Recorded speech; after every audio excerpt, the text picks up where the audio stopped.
Bueno, mis hermanos, en esta mañana voy a hablar de un pasaje que yo creo que el más pequeño, hasta el más pequeño de esta iglesia conoce ese pasaje.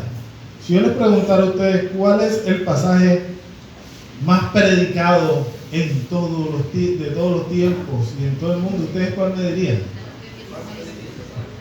Juan 3:16. Bueno, bien, eso es un pasaje, un versículo. Pero cuando yo digo un pasaje, el hijo pródigo. Mira, eso sí, yo lo he escuchado aquí más de 20 veces, 30 veces. Y el Señor cada vez que habla de ese pasaje, habla de nuestras vidas. Entonces vamos a ubicarnos en el Evangelio de Lucas, capítulo 15, desde el versículo 11, ahí aparece el título del hijo pródigo.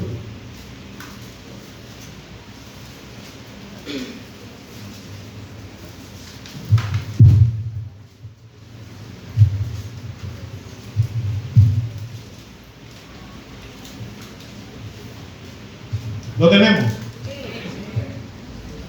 Bien. Como este pasaje es conocido, voy a hacer una pequeña introducción de qué trata. Bueno, esta parábola del hijo pródigo, Jesús se la dice a los fariseos y a los escribas. ¿Por qué se las dice? Porque empezaron a criticarlo, a cuestionarlo, porque él andaba con publicanos, prostitutas y pecadores. Entonces Jesús, al oír que ellos murmuraban de él por estas cosas, él comienza a contar tres parábolas, que son la oveja perdida, la moneda perdida y el hijo pródigo. Y las tres encierran tres palabras en particular, que son perdido, encontrado y una parte que es la alegría. La alegría, eso los tres encierran esto. ¿Y qué representa entonces ese hijo pródigo? ¿Qué significa pródigo? Perdido, Kevin. ¿Qué más me dice? ¿Qué significa la palabra pródigo? Hemos escuchado el pasaje, ¿verdad? El hijo pródigo, pero ¿qué es un pródigo? Oiga, despilfarra todo lo que le cae a sus manos. Despilfarra su bien. Ese es el hijo pródigo. Entonces, vamos a ver que la historia tiene tres personajes, que son ¿quiénes? El padre, el hijo y el hermano, no. El hijo menor y el hijo mayor, ¿verdad? Esa historia es conocidísima. Bien, ¿quién la cuenta? La cuenta Lucas, y estamos estudiando en las clases a Lucas. Lucas es un personaje, un evangelista, vea, que está pendiente a cada detalle, y él en su evangelio quiso mostrar de que Dios es un Padre amoroso, misericordioso y perdonador. Y los encuentros que muestra Lucas son con personas que son cuestionadas. Lucas es el único que tiene el hijo pródigo. No lo busquen en otro evangelio. Lucas es el único que tiene la historia de Zaqueo. No lo busquen en otro evangelio. El buen samaritano. Recuerden que samaritanos y judíos no se la llevaban bien. Lucas es el que la tiene. Entonces, él quiere mostrarnos a través de este pasaje de que Dios es misericordioso, perdonador y bondadoso. Esto es una historia de reconciliación. Y yo les digo, antes de entrar en materia, de que hoy usted no se va a ir igual como vino a su casa, si tiene alguna diferencia en su casa, o si tiene alguna diferencia con Dios, no se va a ir igual. Por tanto, yo he titulado el mensaje en esta mañana, Regresando con los pies descalzos. Entonces vamos a entrar ya en los versículos. Y vamos a ver el versículo número 11. Dice, también dijo, un hombre tenía 2 hijos, y el menor de ellos dijo a su padre, dame la parte de los bienes que me corresponden, y le repartió los bienes. Aquí en esta primera parte entran el hijo menor y el padre, ¿cierto? Y le dice, dame los bienes. Lo que hemos ya estudiado este pasaje, sabemos de que los bienes no se les entregaban a los hijos menores cuando ellos quisieran, pero había excepciones de los cuales se les podía dar. Pero en este caso no había una excepción por lo cual el papá dijera, vamos a darle los bienes. Pero el muchacho los pide, ¿y qué hace el papá? Se los da. Entonces podemos ver en esta primera parte, yo he dividido el mensaje en 4 partes, 4 subtítulos. El primero dice, el dolor de un padre. El dolor de un padre.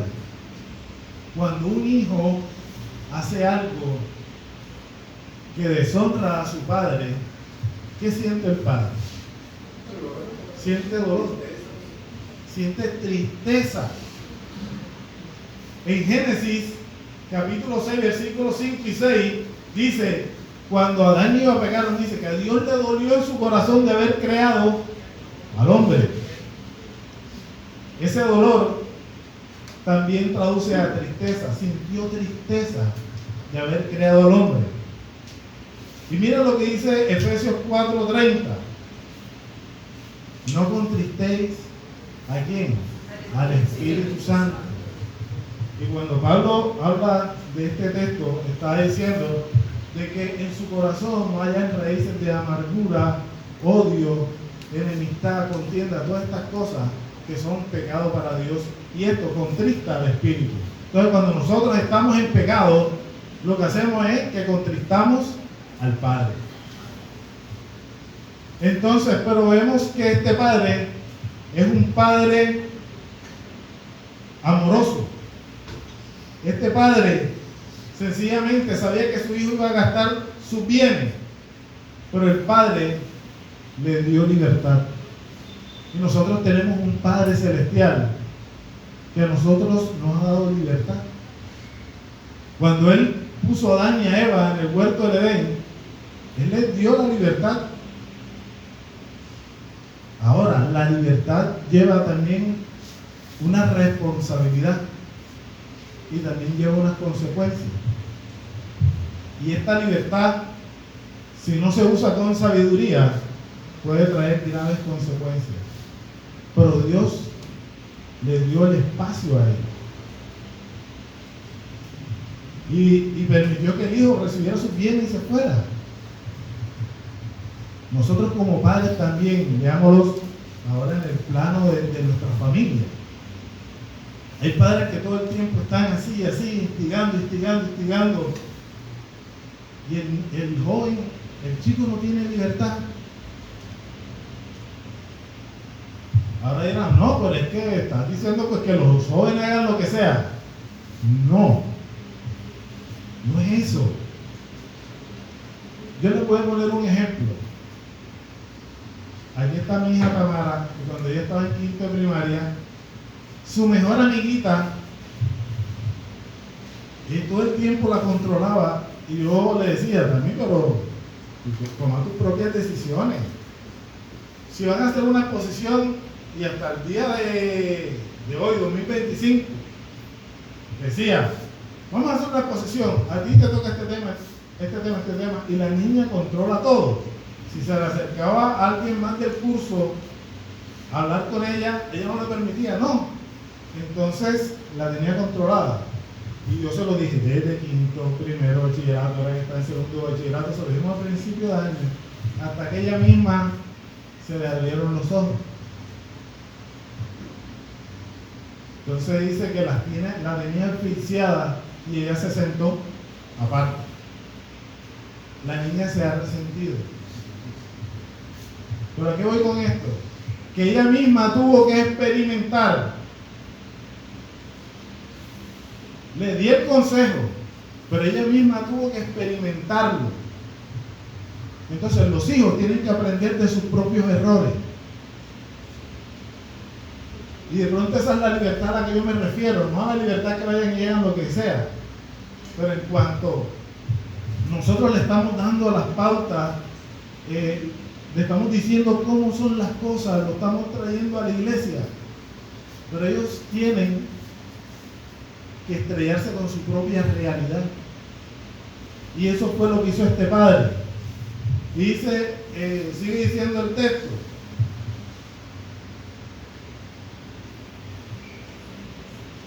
No muchos días después de juntarlo todo, el hijo menor se fue lejos a una provincia apartada y ahí desperdició todos sus bienes viviendo perdidamente.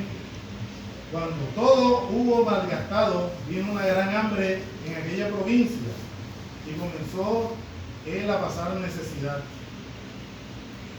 Entonces fue y se arrimó a uno de los ciudadanos de aquella tierra, el cual lo envió a su hacienda para que apacentara cerdos.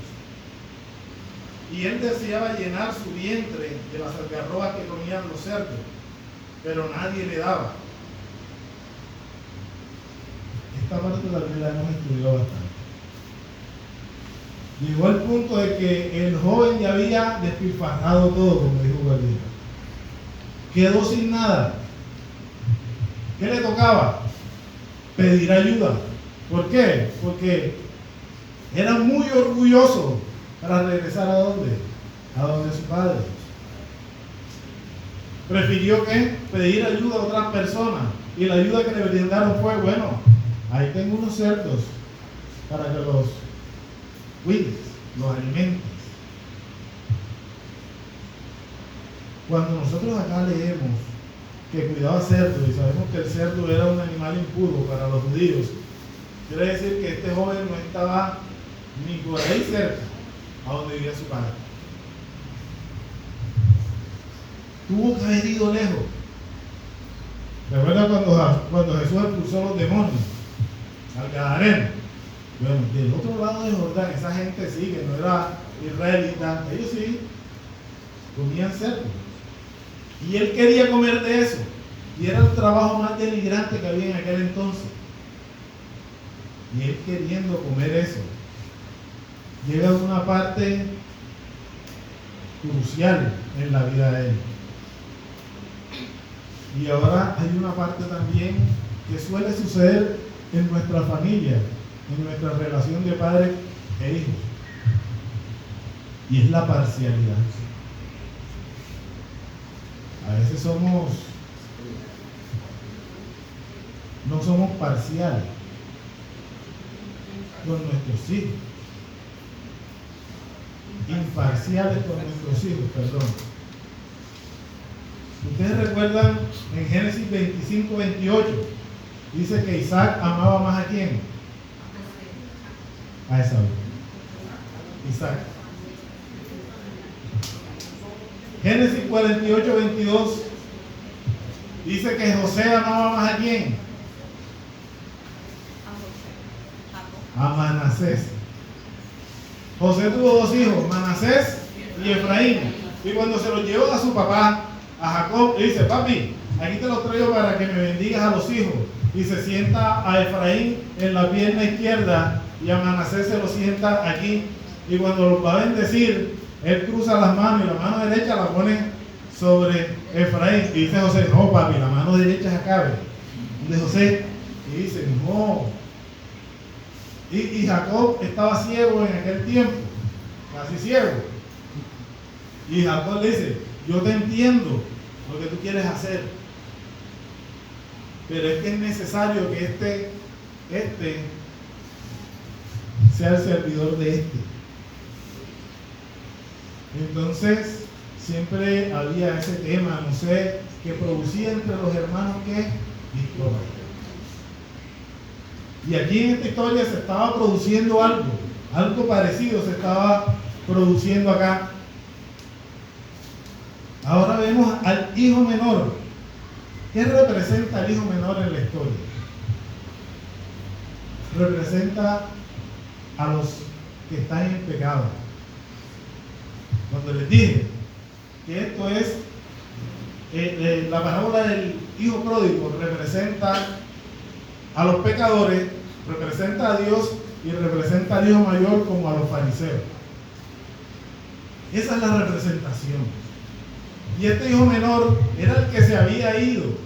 Jesús les estaba mostrando a través de esto de que esas personas que se habían alejado del Padre,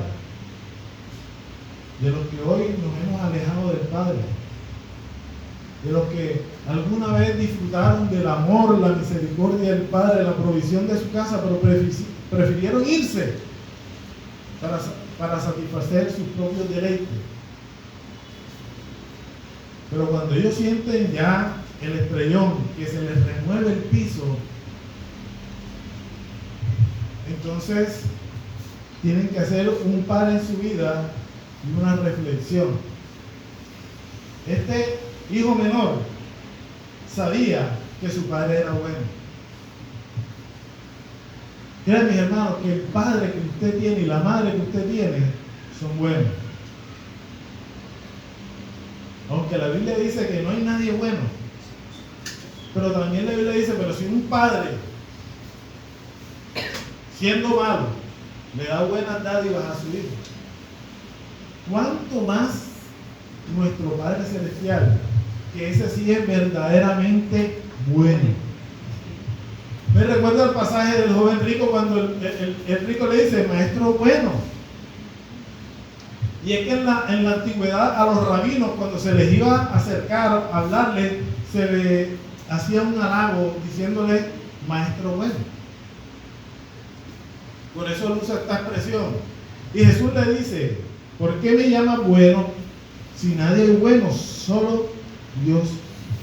Y no era que está diciendo Jesús que él era malo, porque Jesús es la representación de la bondad de Dios en la tierra.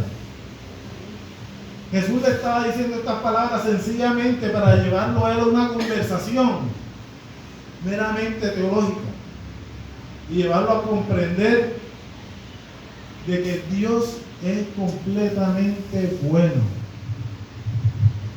Y créanlo, mi hermano, Dios es bueno. Dice Salmo 100, versículo 5, que Dios es bueno y para siempre es su misericordia. Hay el Salmo 25:8 dice que bueno es Dios. Salmo 34:8 dice, gustad y ved que Dios es ¿qué? Bueno. Tenemos que probarlo, tenemos que gustarlo.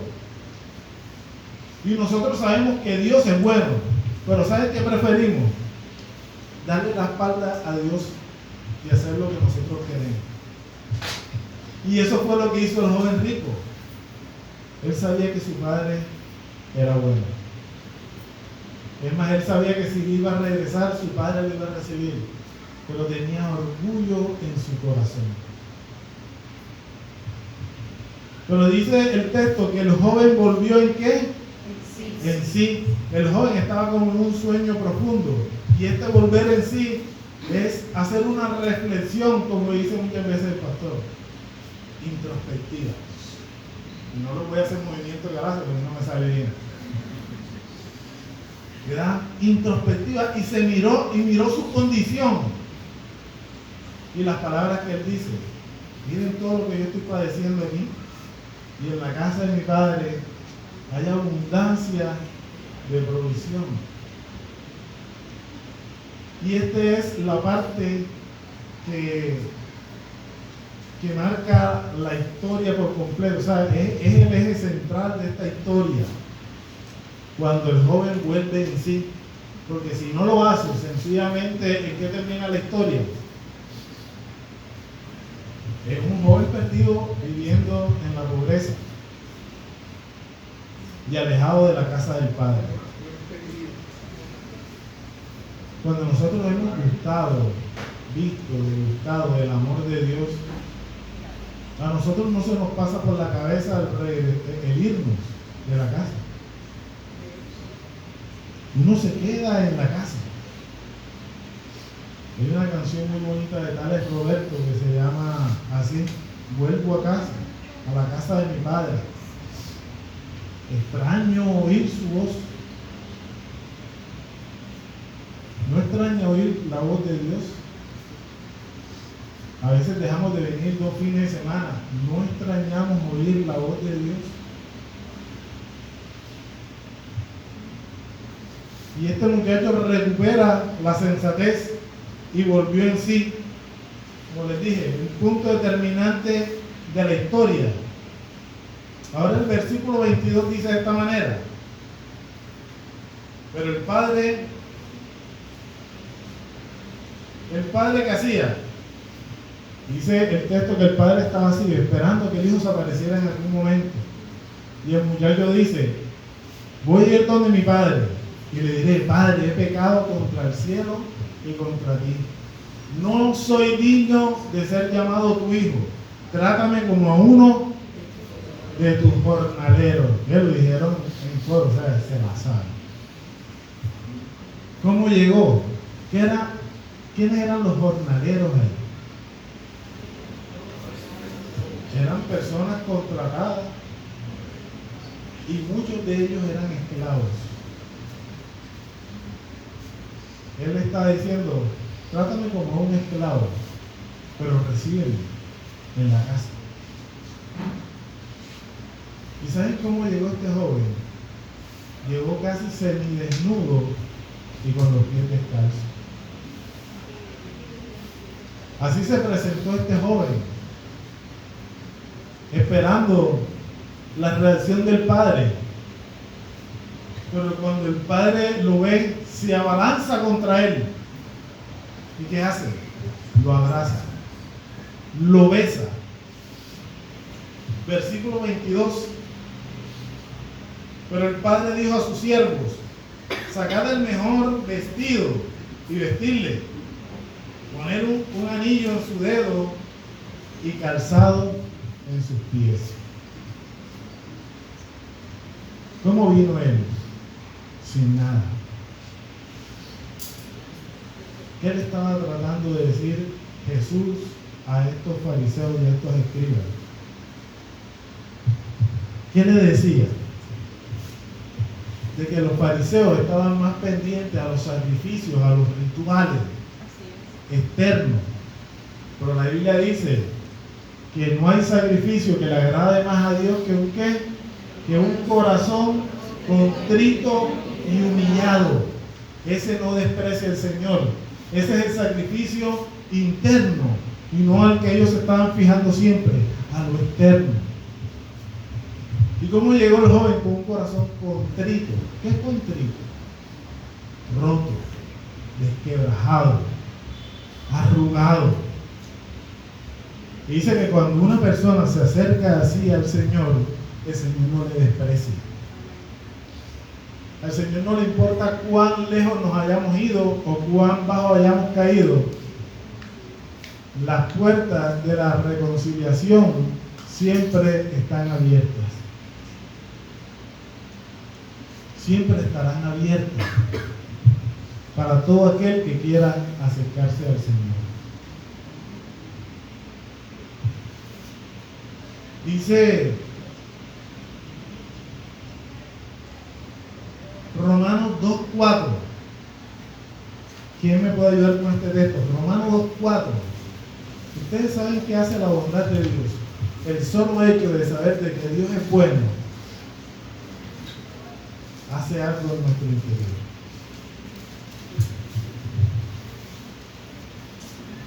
Como menosprecian las riquezas de su bondad, paciencia y magnanimidad, ignorando que la bondad de Dios te guía al arrepentimiento. ¿Qué hace la bondad de Dios? Guía al arrepentimiento.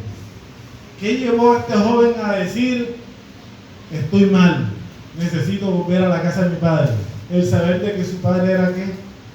Bueno. Y miren lo que dice ahora Romanos 11:22, Kevin, con voz fuerte. Considera pues la bondad y la severidad de Dios. La severidad ciertamente para con los que cayeron, pero la bondad para contigo, si permaneces en su bondad, de otra manera también serás cortado. Está diciendo, permanezcan en la bondad de Dios. Porque si no permanecen en la bondad de Dios, habrán consecuencias. Miren lo que lleva la bondad del Señor. El tercer punto se titula Alegrando el corazón de papá. ¿Y cómo usted y yo alegramos el corazón de papá? Hablemos de nuestros padres terrenales.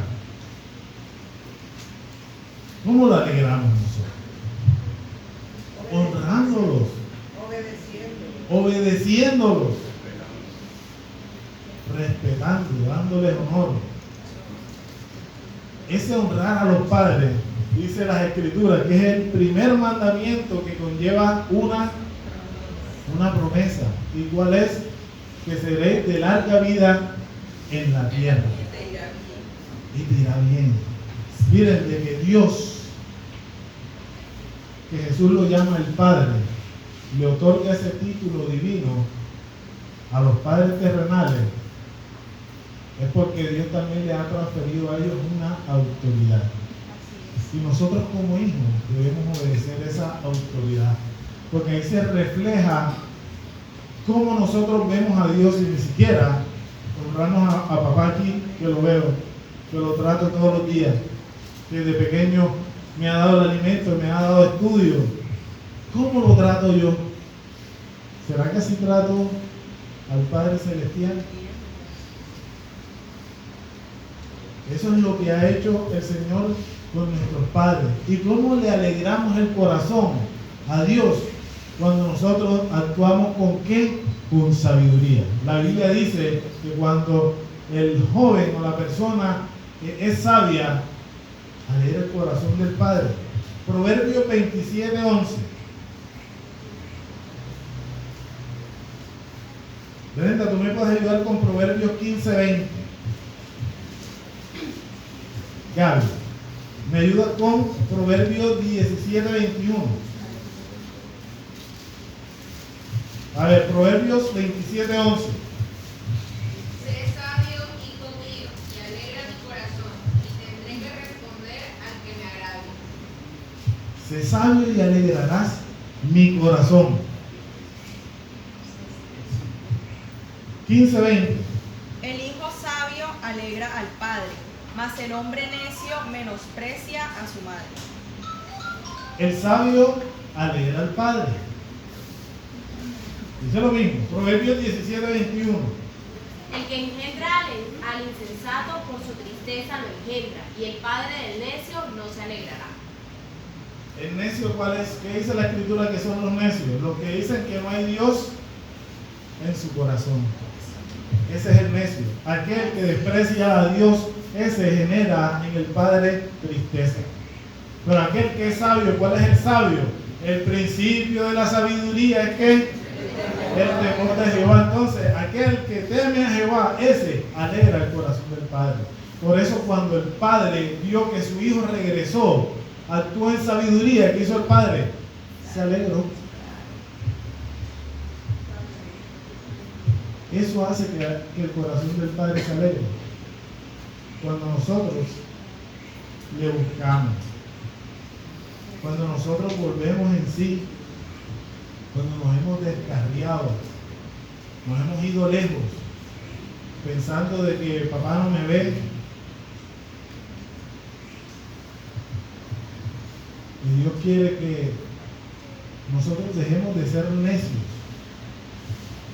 Cuando nosotros actuamos a nuestra manera, desordenadamente en pecado, estamos actuando de una manera necia y estamos diciendo, no necesito del Padre. No lo necesito.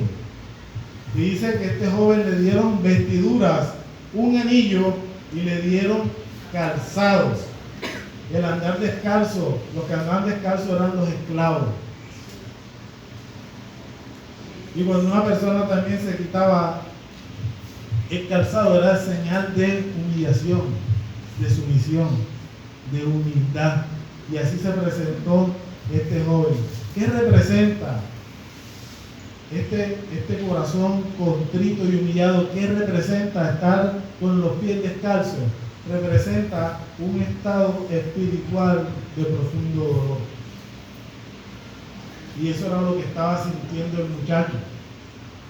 Un estado espiritual de profundo dolor, desesperado,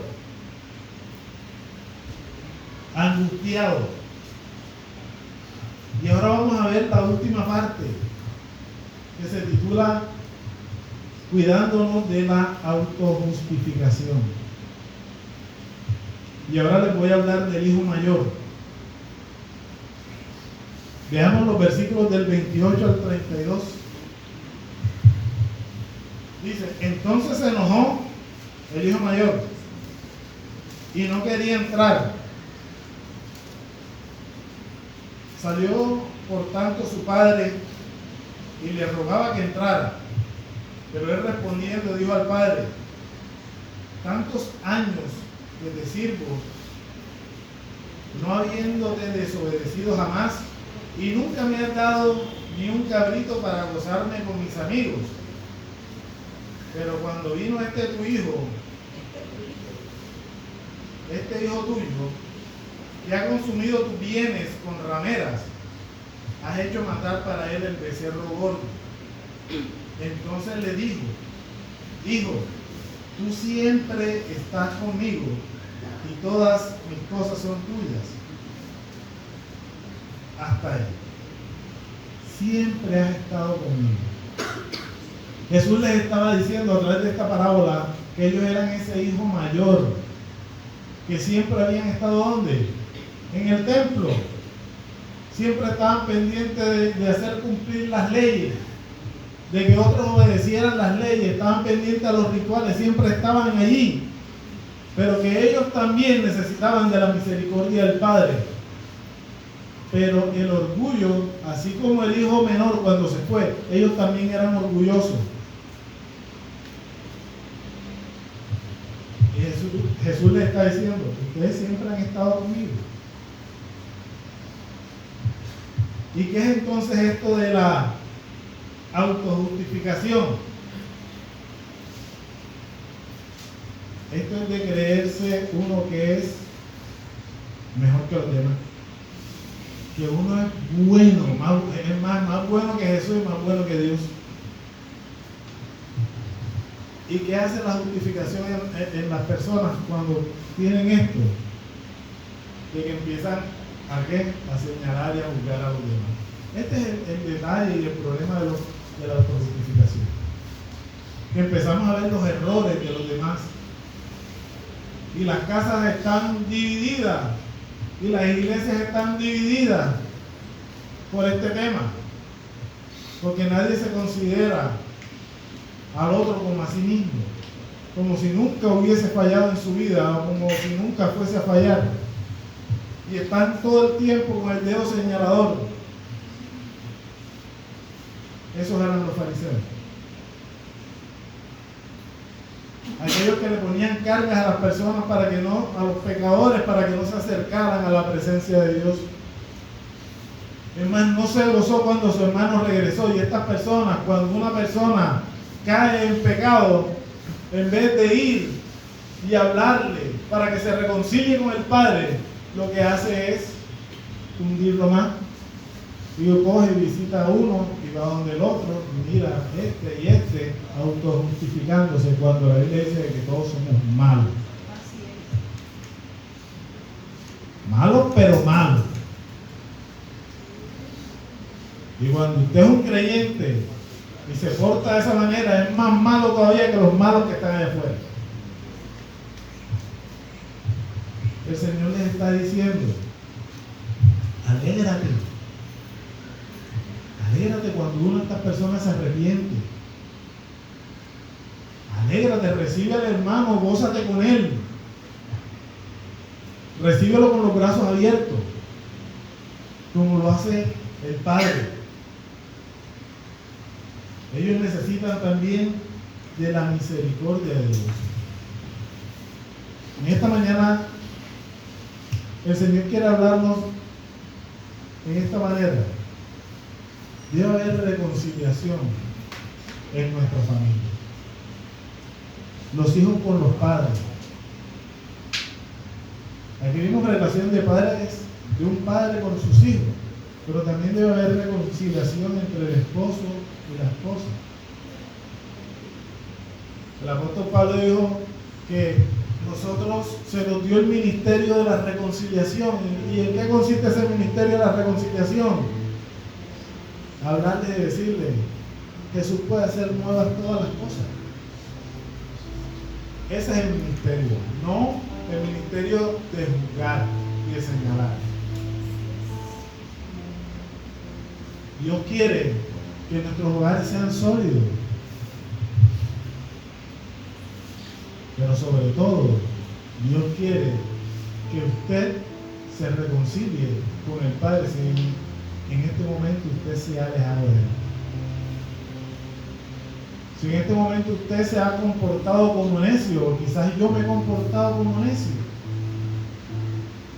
porque he preferido hacer las cosas a mi manera. Pero créanme, Dios es bueno. Y Dios está esperando a que nosotros regresemos a Él. ¿Y cómo vamos a regresar a Él? Con un sacrificio de un corazón contrito y humillado, y con los pies descalzos. No tengo nada que ofrecerle al Señor. No tengo nada que pueda ofrecerle para recibir su amor. No puedo ofrecer nada. Lo único que puedo hacer sencillamente es presentar este sacrificio. Un sacrificio nada externo, sino del corazón. Yo les invito a colocarse de pie, vamos a orar.